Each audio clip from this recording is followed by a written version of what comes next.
Mr. Speaker, I thank the gentleman for yielding some time to me. Today I rise with my fellow Texas colleagues to share some examples of how the Tax Cuts and Jobs Act is helping hardworking Texans and their families. Our bold, pro-growth tax reform bill was signed into law just 67 days ago.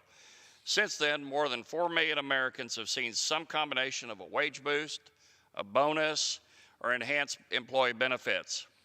Businesses with footprints in the 17th Congressional District, the district that I'm honored to represent, such as Apple, Best Buy, Cognizant, CVS, FedEx, Home Depot, Lowe's, Starbucks, U-Haul, UPS, Walmart, Waste Management, and Visa have passed on some of the savings that they're getting from the Tax Cuts and Jobs Act on to their employees. Additionally, we know that there are plenty of other small and large businesses in Texas who are doing the same. Another great example of the benefits to Central Texas families is Encore Electric, which serves about 3.4 million homes and businesses in Texas, including 7 counties in the 17th Congressional District. They have agreed to return all of the tax cut benefits to their customers in the form of lower energy bills.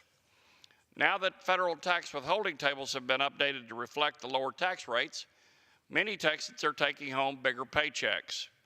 In the 17th Congressional District, a typical working class family of 4 will see a tax cut of $1,885. This much welcome influx of cash helps Central Texans have a chance to save and a chance to get ahead. I'm also proud to represent a district that includes a significant footprint of Texas' best research institutions, including Texas A&M University, Baylor University, and the University of Texas at Austin. Our new pro-growth tax system provides support for graduate students by continuing to exempt the value of reduced and free tuition from taxes. This is something that I fought hard to preserve so that we can continue to have the best and brightest students as they educate and pursue important research initiatives in the 21st century and in the state of Texas. Mr. Speaker, the Tax Cuts and Jobs Act is doing exactly what we set out to do, which is to help create more jobs, bigger paychecks, and fairer taxes for hardworking American families.